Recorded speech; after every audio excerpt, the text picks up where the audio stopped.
Fabulous. Okay, so let's start from the beginning. So introduce yourself and the family business, and we'll go from there. Okay, I'm Andrew Robertson. Family business is R&B Star Electrical Wholesalers. We're in the construction sector, so we supply anything you'd need to wire up a house. Any one time, we've got 600 or 700 live trading accounts, 55, 56 staff across 2 locations, operating mostly in London and the southeast. But we'll go wherever the work is. So if our customers are working further afield, then the vans off they go. Really, our sector kind of slowed down quite early on. A lot of construction sites seemed to slow up, but then others didn't. And we've got some customers that are working on hospitals and NHS contracts, some that are working on the railways, schools and things like that, and they've got really busy.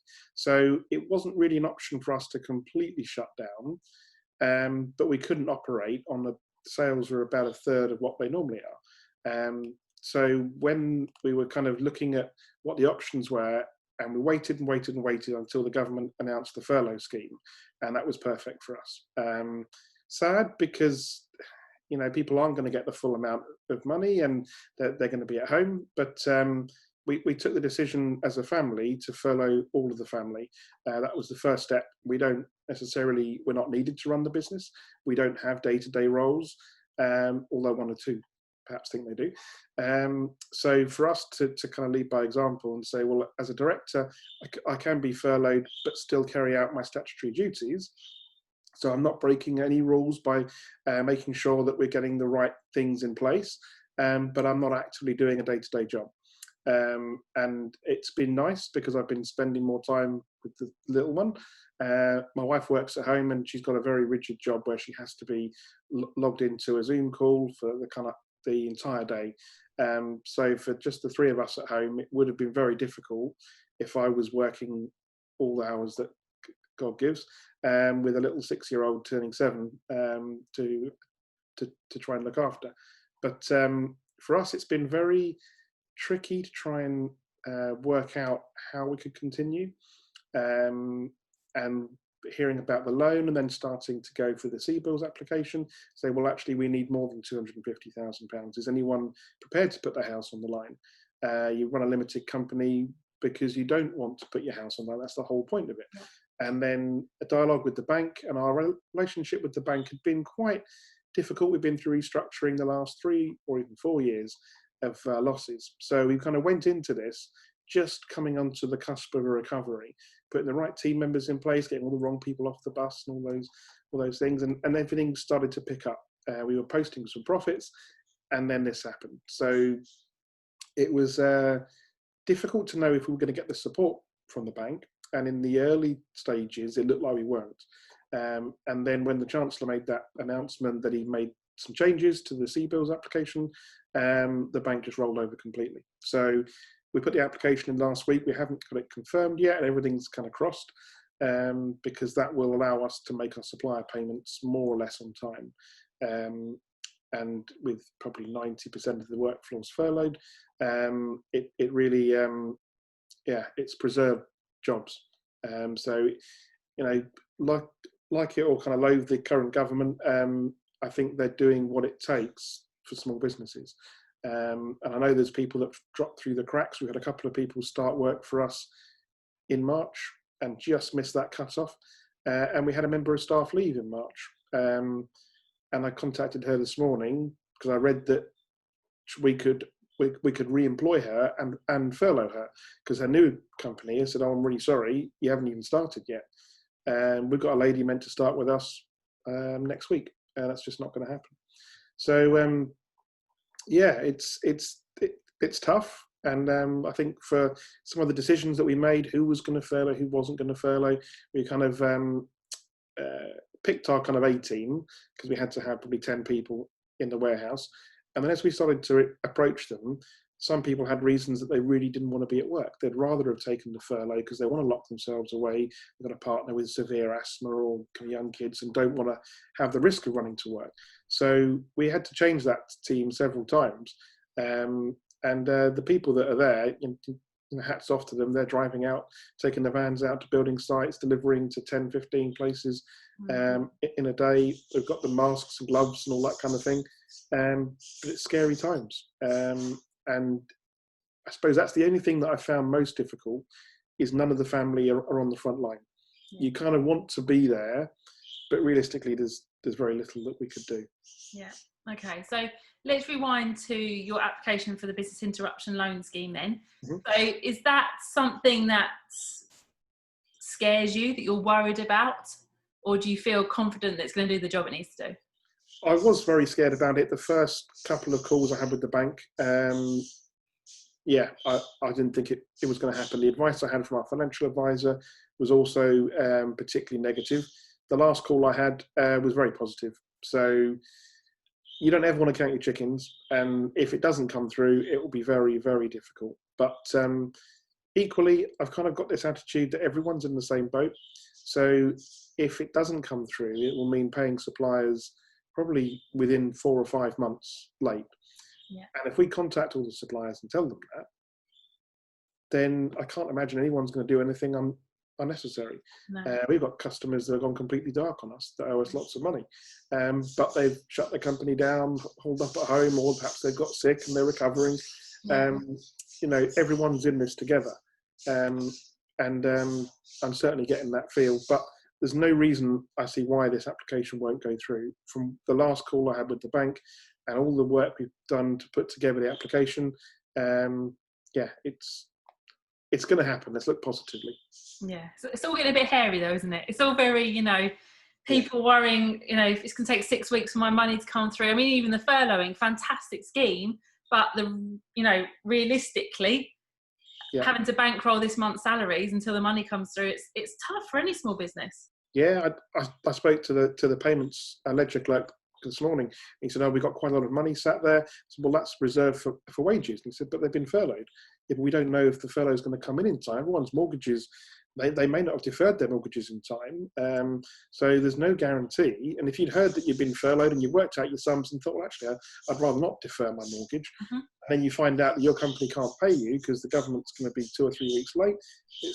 It's evolved so quickly.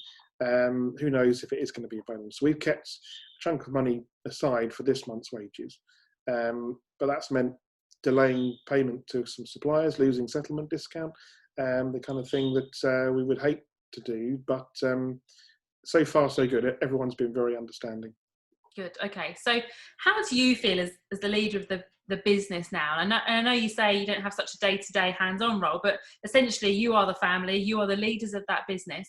How have you felt throughout this, and what have you felt the most important part of your role is? I think to start with, before I was furloughed, I was sending out kind of daily Boris-style updates and thinking there's a lot of people that are unnerved, a lot of people that don't know what's going to happen, especially before the furloughing scheme was announced. Are their jobs going to be safe? They're seeing the sales absolutely crash, and they knew that we haven't posted profits for years, so there's not been big bonuses, and there's always been people a little bit unsure about things. So my role very early on was to give confidence, and to do that by communicating honestly and fairly as to what was happening, what the plans were, and we were on A to Z of our plans for how to react to this. And then the staff started to get sick, and we'd put hand sanitizers, and we'd do more extra cleaning and put gloves and masks available for people in the warehouse.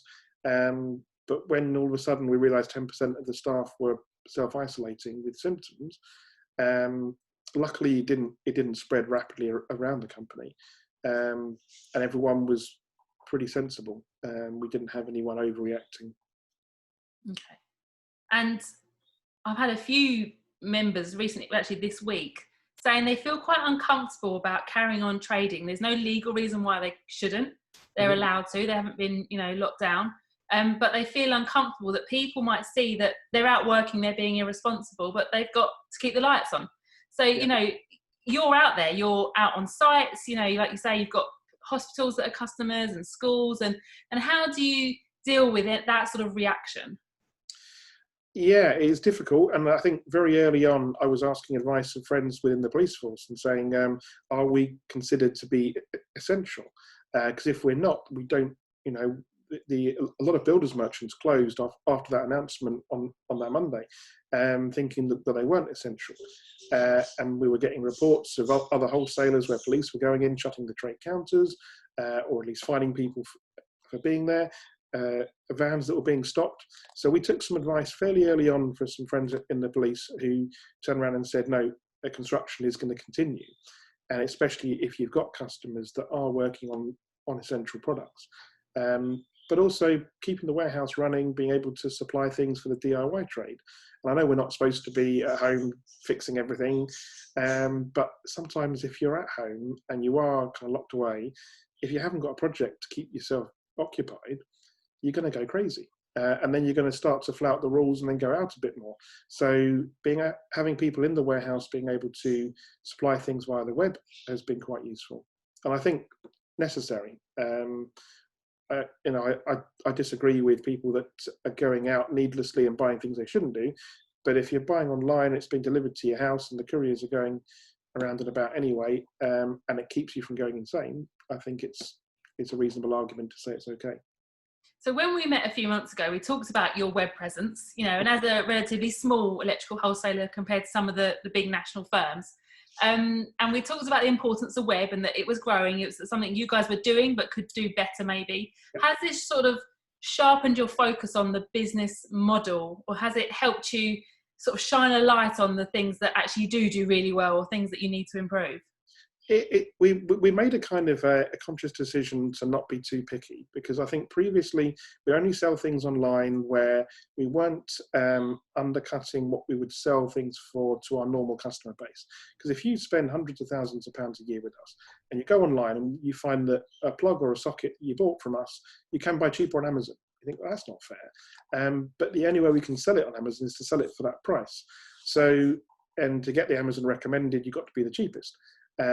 So we took a conscious decision when this started to kind of throw that out the window and just be competitive and think, well, it's only going to sell what's in stock and there's a value, it's already been paid for, so there's a cost to it to sit there doing nothing. And it's questionable whether or not we'll make a large profit because the margins are so incredibly low. But sales have gone through the roof online, and we're very busy. I think the warehouse phoned me up and said, you realise we normally pick and pack 10, 15 web orders a day. We've got 300. Wow. And they're all small things. People are just buying one little bit for their house to finish their kitchen or that little job that they've meant to do for ages. So it's just lots and lots of packets going out the door. That's amazing. So in a way, I mean, you were already doing web stuff and people talked about pivoting their business and, suddenly, the food industry, for example, food wholesalers now turning into retailers direct to consumer online and having to sort of almost do that overnight, that actually sort of forced their hand. And maybe for you guys, has that really increased your awareness and knowing actually web is really, really important now? We need to focus when we come out the other side. Is that something you're going to be focusing on? No, I think so, because we put probably 600 more products online within that first week, and we really concentrated efforts to do that. And then you can see what sells and then what doesn't. And we stock probably 10, 15, maybe 20,000 different product lines. So we've not put everything online by a long shot. But we're kind of at capacity for the one web guy and the people in the warehouse who are tearing their hair out because we were expecting to be slow and they're very busy. Excellent. Okay. So you get the loan, fingers crossed. Yeah. And we make it through the next couple of months, and then the country starts opening up again. What do you feel in your bones the future of your business looks like when we come out the other side of this? How are you feeling about that? Is it optimistic? Is it like we've got a lot of work to do now? Have you had time to rethink perhaps what you were thinking going forward? It's interesting because we factor our debt, so we use invoice discounting, and we're going to come to a point when stopping for several months and then starting up again and having the loan in the middle to meet the supplier payments. It's almost going to be, you never get that opportunity to completely pause everything. As a business leader, you're running around doing a million and one things and you think, if only life would just pause for a few months, I can catch up. Well, this is the opportunity to catch up. A big stack of business books are sat next to me. I haven't opened them yet, but every intention to read 30 or 40 books that I keep buying and thinking that I need to implement that. on a somber note, it's difficult to see everyone returning to work. And we just don't know what's going to happen. We don't know how long the furlough scheme will be for, how and when we can bring people back, and whether or not there'll need to be some sort of cost adjustment to allow us to trade out of this, because we didn't go into it in a terribly strong financial position.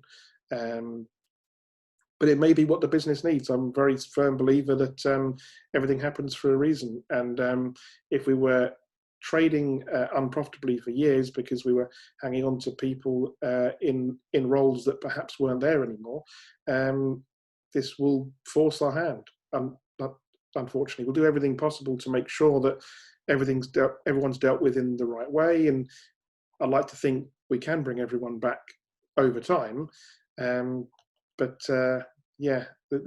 always looking for that silver lining. There's got to be some positivity that comes out of this to make it worth, I wouldn't say sacrifice, but all the people out there that are really seriously affected by this. And the one thing I'm very thankful for is that the family and the staff, there's been very limited health impact. It's difficult, trepidation, and you kind of just don't know what's going to happen. You hope that it's going to start getting better, and you see other countries, Italy and Spain, start to kind of release some other lockdown restrictions. Hopefully they're not too far behind. Can you tell me, you don't have to, have there been some dark moments and you thought, I don't know if I can do this anymore? If there have you come out of them? Or has it given you time to think, I know what's important now and I know what I need to do? As a leader, how have those emotions been? Tricky, because I know many people are in the same boat. You start to get some symptoms like a dry cough and a sore throat and a slight temperature, and all of a sudden you panic. And at the same time, you're doing Zoom calls every day, you're speaking to the staff, you're trying to get the application in for the loan, and you think, I should be concentrating on my health. Am I going to get to a Boris Johnson style day 10? I'm looking at my symptoms and I'm looking at day 8. So I've got 2 days left before I'm suddenly going to get carried away in the middle of the night. But I need to get everything done and prepared. Am I wasting my time? Does your health have to come first? I've got some underlying medical conditions. It was something that I was particularly fearful of. But I came out the other side. I'm still here. I carried on. So I think you've got to have faith in what you're doing and never give up. And how are you managing the family element of the family business? How are they doing, and how do they see their responsibilities now? Yeah, it's difficult because I made a joke with my father because he's isolated. He's nearly 70, and I said, if you like staying at home, we can make it a more permanent fixture when we come out the other side. And he's enjoying it. He's enjoying that side of it. My brother got sick quite early on. His partner's got a frontline job. And then she brought it home, so they were out of action. It come to 2.5 weeks.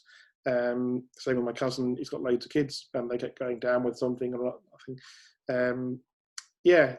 Difficult for the family. And I suppose because we're all isolated, but we're not isolated together. And normally we'd come together within the business. And then especially when I made the decision to furlough all the family, there's very little that they're doing. So I'm finding I haven't spoken to my father in a week. And the concentration is on your immediate family, my son and my wife, and making sure that everything I'm doing is right for them.